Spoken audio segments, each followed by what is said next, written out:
In this module, we'll be talking about the pre-production and planning for your event. Preparation for your event is incredibly important.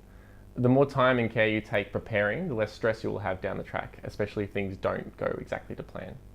Depending on the size of your event, you may want to form a project group to help keep things moving and on track. This should involve members from your youth reference group, but it could also involve your centre manager, a community awareness worker or similar role, a representative from your lead agency.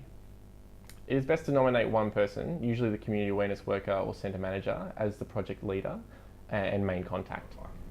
Yeah, so when we're planning events, it's always good to look at what templates you have available to use. The templates we use, we kind of look at what time frame is the event going to be, so what's the lead-in time, who needs to be involved, how many people need to be involved, do you set up a little subcommittee just for that event where you get some interested community partners, interested youth reference group members and meet on a regular basis, or is that something that you do face-to-face, or is that something you can do online? So using a template kind of helps keep you focused for what you're doing in the event planning stage, and looking at what resources you need to do, and reflecting also on what those outcomes that you want to achieve out of the event. So ensuring that the who, what, how is always included in that.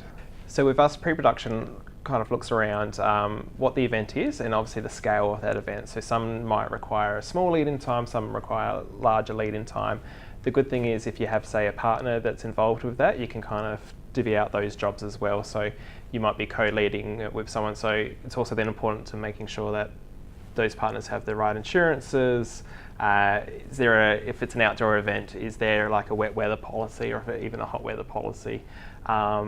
Looking at all those little things of trying to troubleshoot what's going to happen and all that stuff, a nice little template or a plan around that keeps you on track and making sure that those things are not forgotten. There's nothing worse than rocking up and you've planned all this outdoor event and you've got no wet weather plan and all that stuff. So yeah.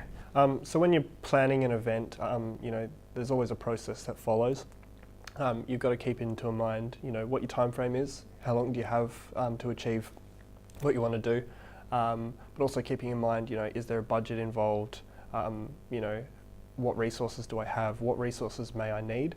Whether that's Headspace resources or anything else.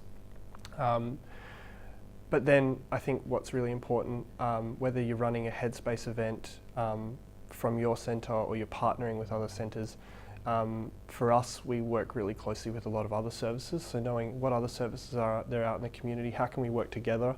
And who's appropriate to come to that event and really provide some information and support for those young people that are there.